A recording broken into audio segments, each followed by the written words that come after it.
Hello, everyone here and also online, our audience online. Today, okay, I'll pass. So today I'm going to share with you. It is a research project, so it'll be very different, from what you have seen today, which all of them, I think they're all real projects.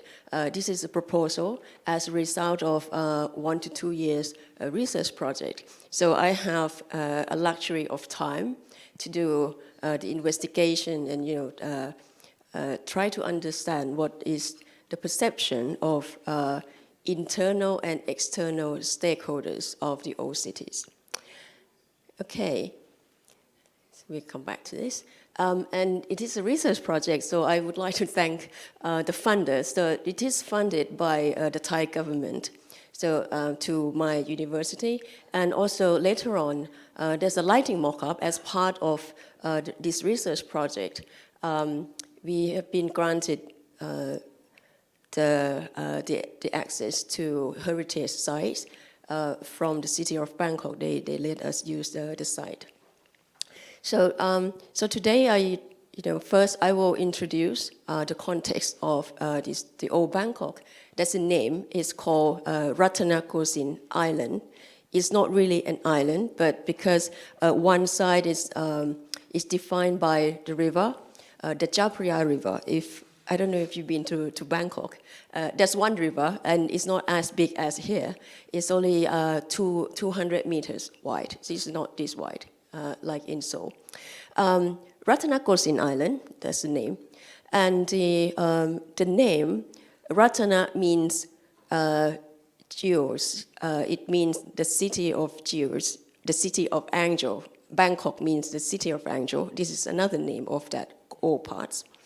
Right, and so later on, I show you the context, what are the architectural heritage, the urban heritage, and also what are the existing lighting. So we found that there's a lot of, there's a room of improvement to do. Then, the framework that we use for investigating and analyzing this perception of different stakeholders before we come up with main idea, which then we also reconfirm that by looking at the international tourist perception, right? And then later on, so I'll show you some lighting renderings. So let's have a look at the context we're talking about today. So here's the Chapria River. This is the beginning, this bridge. This is new Sky Park. This bridge, according to the Association of Business on the River, so they are landlords of hotels and, boat services along here. So they told me that this bridge, for them, is like the gateway into the old city, going this way. And up there, it's so what you see here, this is one of the main sub-district. This is a very old community from 200-something years ago. We have Buddhist temple, this Chedi. We have Buddhist temples, 2 of them. We have Catholic church. So these were Portuguese settlement, from the old Ayutthaya period. So they also came here. Inside here, this is the main canal. Inside here, there's a mosque. So there's a Muslim community. So just this sub-district called Gadijin community already have 4 religions and 5 beliefs, right? So it's quite similar to this side. This is what we call Ratanakosin Island is on this side, right? So this is go back. So this is Ratanakosin Island, 60,000 inhabitants. But yes, the whole Bangkok is around 10 million, maybe 5 legally. So this is the existing lighting. So you see that, of course, this is Grand Palace, right? This is Grand Palace. So these are, different monuments have, you see kind of spotlights on landmarks. right? So there's the use of color light, but it can be more meaningful, to use that, right? These three lines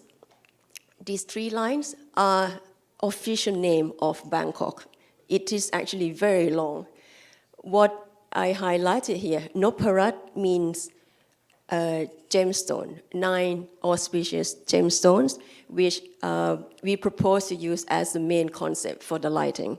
And later on, we found that the perception of international tourists that we search from travel platforms also, kind of confirm that perception. So we think, it's quite appropriate, and I'll show you later. Okay, that's a name. You might have seen this in, like a tourist guidebook. Yeah, this is the Grand Palace. But you see, there are, they highlight it, but it's quite, create a lot of light pollutions, and you lose the perception of the form of the architecture. Again, you see, this is very prominent. This is Arun Temple on the river. So it's a picture perfect moment at sunset, so people gather, on the opposite side.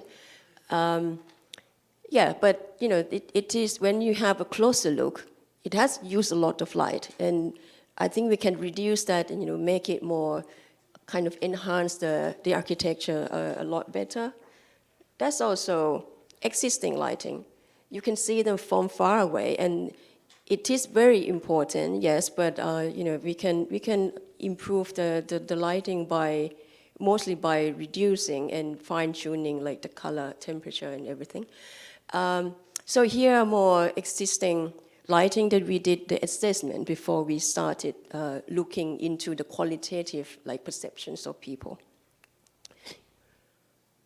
Right, so here we don't have many of the riverside walk. Most of the property on the river are not private. They are they're not public. They are private property. So this is very, very rare. But it's it's a shame that the lighting doesn't invite people to use this path. Yeah, but of course these are one of the main attractions. And in the evening there are bicycle tours. Yeah, and this temple also very important. But the lighting techniques they use, it's a very simple. Just use LED strip light. Just delineate onto to the form to accentuate the form, right? And you see the use of this is actually a very nice canal and would lead to one of the side that I'm going to show you later. But they have street lights shining onto a canal, and this is the pier which create quite a lot of light pollutions. And here is one of public parks. It's quite popular among the locals, so they do aerobics, in the morning, in the evening. But the quality of light is also as important as the quantity. So, so we propose that it can be improved in terms of both. Have a better visual quality and also better color quality of light. So this part is kind of quantitative. So we did luminance map. We take photographs and we did analysis of that, just to find out that that stupa has almost 100 candela per square meter. It can be reduced by maybe just even 25% of what it is. You can still see it, from far away. So this is how we approach that part. We get a perception of the internal stakeholders. So we did semi-structured interviews. So it's almost interviews. It's not a questionnaire. 4 or 5 questions with 385 local residents.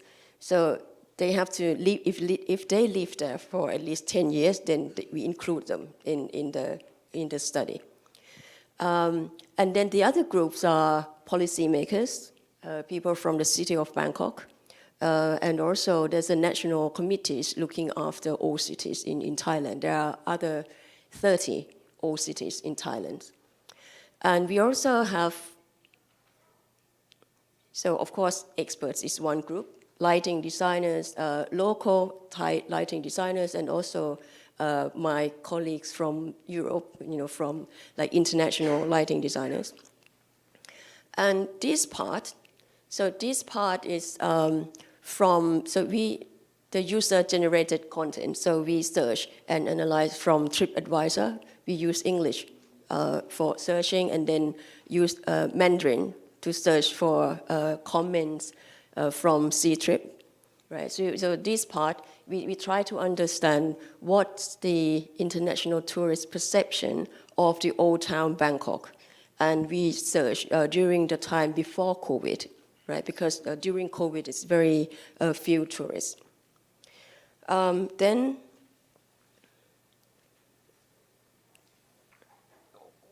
So this is example of, so we did word cloud analysis and other types of analysis.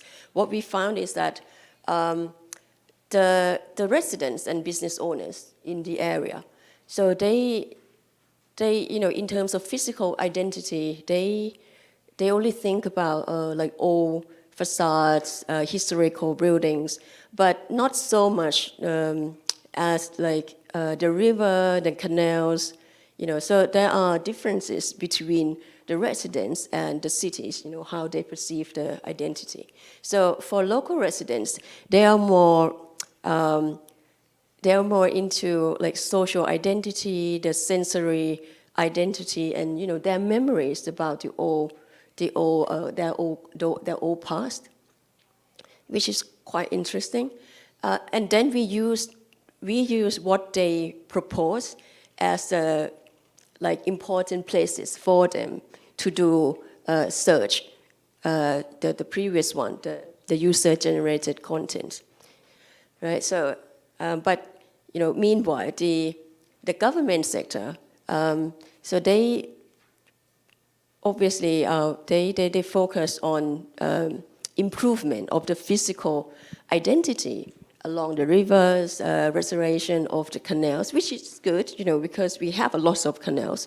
And the water quality, that's very important for environmental quality and, the quality of life. But these two parts, in the end, we made recommendations. Right, for international tourists. What I said, what we find quite useful, very useful for us, is how they describe their emotions, the sentiment, and the words they use describing their experience when they go to the old Bangkok. So they use the word spiritual, calm, peaceful, and some places they use romantic. So for us, as a lighting designer, this is like a lighting design language for us. So I was very glad to see this because we had this in mind, but it's kind of reconfirmed that, this kind of ambience, what it tells us, one is ambient. The other set of unique, what I think is unique, is they describe with glowing, golden, glittering sparkles, and some they describe it as surreal, right? So for us as a lighting designers, so I use this as a kind of a design objective. Of course, these are responses to existing lighting. How can we still, maintain this ambience and this very positive impression, but by not, highlighting with lots of light, right? So the result is, what we propose is kind of two layers. The first layer is at, this overall view, right? So if we started building up, right? So these are, so we try to suggest the color temperature that can tie it up, create some cohesions here for the landmarks, right? And also these are very important, the old community is still, very vibrant here. And this gateway to the old Bangkok that, they are quite proud of. But at the moment, there's no proper lighting. There's no architectural lighting. There's street light on the bridge. Right, so these are a zoom in of, next, sorry, I forgot to mention about the gemstone. The gemstone for us is, used for the color code. So if we use the color for, this bridge is green. So this one would be like emerald and gold, right? So it just gives us some meanings if we need to use color. But I would not, in my scheme, I don't recommend them to use color without reasons, just for festival. I made it clear. I made it clear that we can give you some directions, and some patterns if you like for festival. And the gemstone, I think it will be useful for wayfindings. We can integrate that into the design of a lamppost, environmental graphic at nighttime. So I think it will be easier for people to understand in that wayfinding systems. Here is Catholic Church. It was, the first priest was from France, but it was a Portuguese settlement. So this one we're going to try, or if we still get it from the supplier, projection, but for permanent lighting to reduce light pollution. This one is one of the 3 forts remaining, and this is the way going to main canals on the other side. So we propose that we should highlight the intersection between the river and the canal, because every city has a river, but for us, it's the river and the canal is make the urban fabric of Bangkok. So we suggest to highlight that. So normally the boat trip would end here. Normally the boat trip, they would do a U-turn here and go back, right? So this boat. So what we propose here, the color scheme comes, so gold and pink sapphire. So create some romantic ambience here. And you remember that public park underneath. So we propose that, if there's a festival, so they can, have some projections with flowers or something just to, this is a very vibrant, it is a big residential area here. So it can be useful that way. Now zoom into inland in the Ratanakosin Island. So that was, I showed you before. So we proposed that, reduce the brightness and highlighting the old bridges. And this is the fort that we did the workshops. And this proposed for, if they do some renovation, the landscape design of one of the canals. This is called Bang Lampu Canals. And the local communities here, they're very, it is this community. And they have this fort called Prasumin Fort. And these patterns for festival.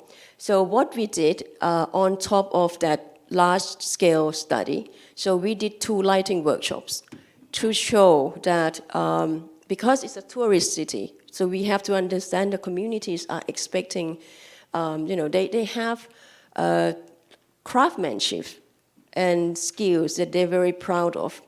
So we collaborated with this community and organized these 3 days events, and we helped them to organize everything actually. But this is from one of the famous one of the families. They run traditional Thai performance, Thai music instrument and performance.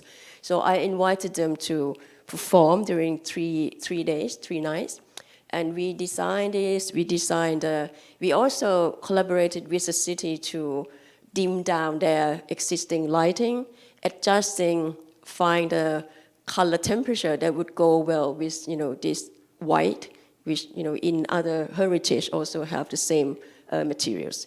and just highlighting some elements, right? And we can reduce, I think we reduce at least like half of the power, the light power that they used before. And just add something, just make it for festival.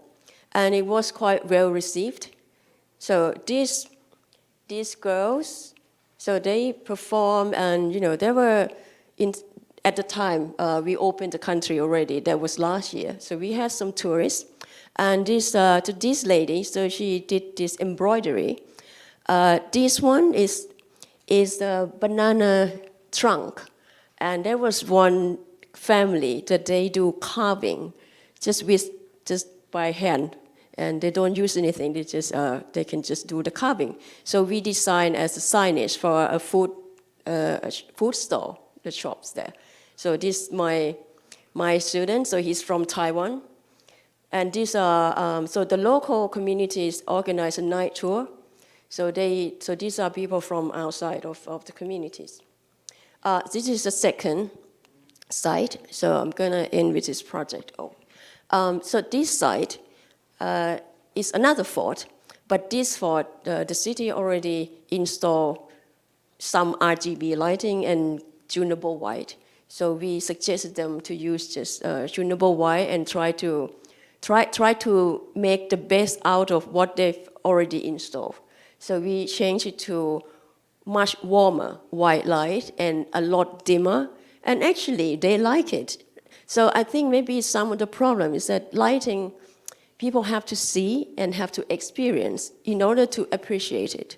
So this kind of lighting mock-up, so we did with Dr. Elettra Bordanaro from London, and with help from lighting suppliers and also the city of Bangkok. So this bridge. So we try to do these reflections from the water, and have highlighting some of these details here. So we find that this site is inside is actually a park, but it didn't have good memory here. It wasn't. There was an old community here before. They had to move out and make it a public park. So it is. We found that it was underused. It's still underused. So although it becomes nice, quite nice park with lots of flowers, but at nighttime it's totally quiet. There's some tourists, but 200 meters from this park, there's a very famous street food, packed. You have to queue, and there's also, if you heard of pad thai. That's a very famous one, 200 meters away from here. And also a Michelin star that you have to queue up from, very early morning. But in the park, it was so quiet. No one's there because the fort was very bright, but the rest of the park was so dark.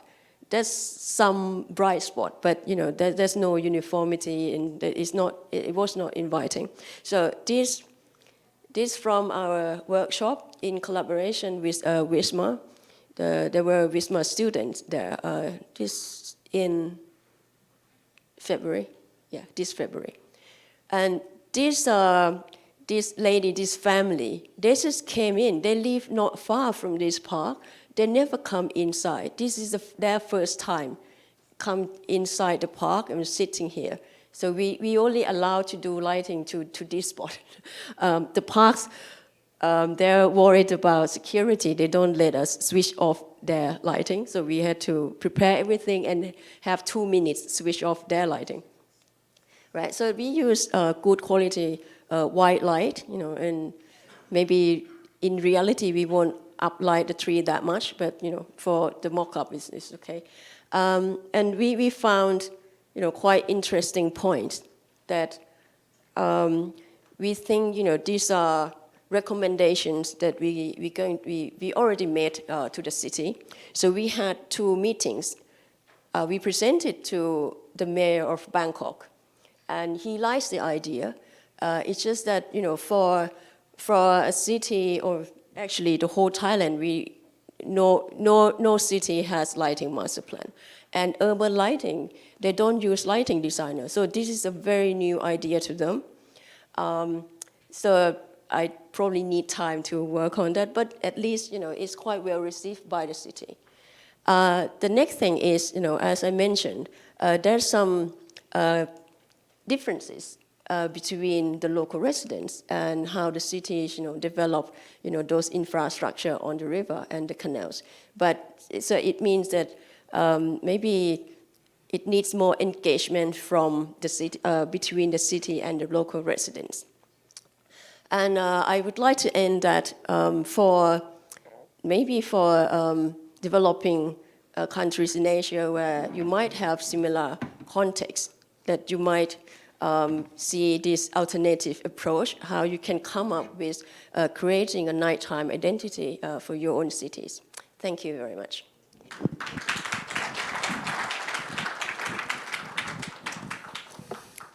Thank you very much. This was very, very enlightening about Bangkok and your fantastic project, research project, and the conclusions are very interesting, I think, in this context. If you have any questions here in the room, please prepare them right now, and there will be a microphone that circulates. We have some questions from the online participants. Yes. One of the questions I think is also I had regarding the citizens whom you talked to, during the first phase of the study. Uh-huh. How could you say how far were they kind of prepared about this lighting issue? Because you said there's no lighting master plan in Bangkok, things like that. What were their responses? Did they know about light pollution at all? Was it a concept that they were familiar with? Sky glow, things like that can be a bit technical. What were the reactions about that from the citizens directly? Yeah, what I talk about, the 380 residents, we did not ask them about lighting because we tried.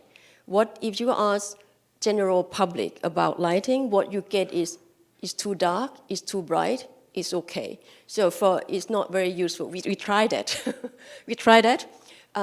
We asked them about what do they think that would represent their area. What kind of what do they think is identity? What's the most important places for them? What is the most important characteristics that represent their community? But later on, during this workshop,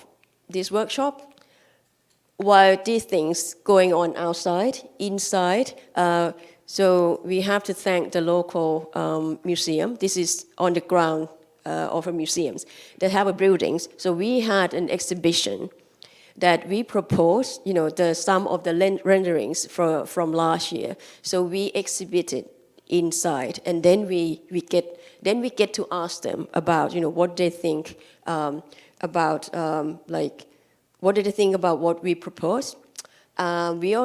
We get very positive response, and although there was no color light on them. And obviously, we did not show anything that, overly bright. So they like it. They also said, it's, we actually did some questionnaires. So they think that 80 or 70% something, they think that it will represent the local identity better. And it will look more charming, at night. But in Bangkok, the concept of light pollution, it just started. Just started. Yeah. In LUCI, we have a working group that was just gathering last week in Tallinn, in Estonia. And there were a lot of questions, especially we shared a short survey about light pollution. And one of the things was, how do you measure light pollution? And I was really interested to also see that you did some lighting measurements, especially for the luminance studies of the monuments. And you shared that, maybe you could dim perhaps 25%. Is this something that you would like to share with the government, perhaps for new regulations, or that the luminance studies, for the monuments or the bridges or the facades in a future lighting master plan? Yes, because although because I know that communicating with the city, mainly they are engineers, and representing, to us is a nice, renderings, but to communicate with the city, we have to have some numbers, and we have engineers, colleagues in the team. So I think it's, and in order to establish the visual hierarchy, I think that's important. Yeah, and I told them, you can dim it down like 25%. Okay. And what did they say? They said, "Oh, let's do it," or were they interested? Well, yes, because they see the pictures. They didn't come to the workshop. I showed them the pictures before and after, and they also like the warmer color temperature. Super cool. So I really think that people have to see or they have to experience that. Yeah, absolutely. It's very, very visual. Very lighting is an experience you need to have. I love the workshop approach. There's one more question from online. I don't know if there's one question in the room that you're burning to prepare just right now, but one question. So from online, as I said, we had this workshop, and in France there's a legislation that's pretty tough on light pollution. Yes. That's quite new, and everybody's talking about it. In Korea here also, by the way, the legislation is very special.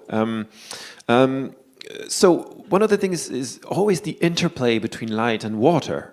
In various cities, as you say, all cities have rivers, and there's canals. And one of the questions is, how do you situate the question of lighting in the water, or lighting close to the water, or having too much reflections? This is always a hard question, because it really depends on the. So sorry for asking that, but it's a question for environmental reasons. I mean, what about Thailand, and what's the situation? Yes. As you can see, we try with the reflections. So that was, we shine the light, spotlight onto the water surface to get that reflections. But I think next, because we're going to have the next workshop at the same site, but we now will go outside the park, and we'll take that canals. We'll try not to create too much light pollution. Roger, he asked me when we were there, he asked, so what are the fish? Yeah, of course. What? And so I said, what? We're not doing anything in the water. He said, yeah, do you know what kind of fish are in? I said, well, I'm not quite sure. Yeah, no, absolutely. It's always a question of which fish you have in your water, and they react differently. Yeah. I said, well, I'm not quite sure. I'll find out for you. Okay, it's a whole ecosystem, and I think it's a very interesting approach to have research and to gather systemic changes, I think, in cities. Thank you very much. Is there one question in the room, something you want to add? I can see there's one question here. Please, gentlemen. Thank you. Thank you. Thank you again for your good presentation, excellent presentation. I have a query to know, I want to also follow your methodology to know how you use the survey methodology. Means how you identify the 380 resident or respondents in the locality, and what was the methodology to identify them. Thank you. Means random survey or specified survey, what was the methodology? Thank you. Thank you for your questions. Like a research paper. The inhabitants, 60,000. So usually if you use the different formula, you'll come to 400, right? So we try 400, but in the end, we get nearly 390. It's quite specific. It's not totally random. We know which shops are all shops. So we go to that, and we have to get in contact with kind of community leaders, so we know who lived here for a long time. So in a way, it's specific, but when we in that pool of specific communities, then we can be more random. Yeah, because that was still during the COVID time, so my team would still have to wear masks, and it's quite, that was still COVID time.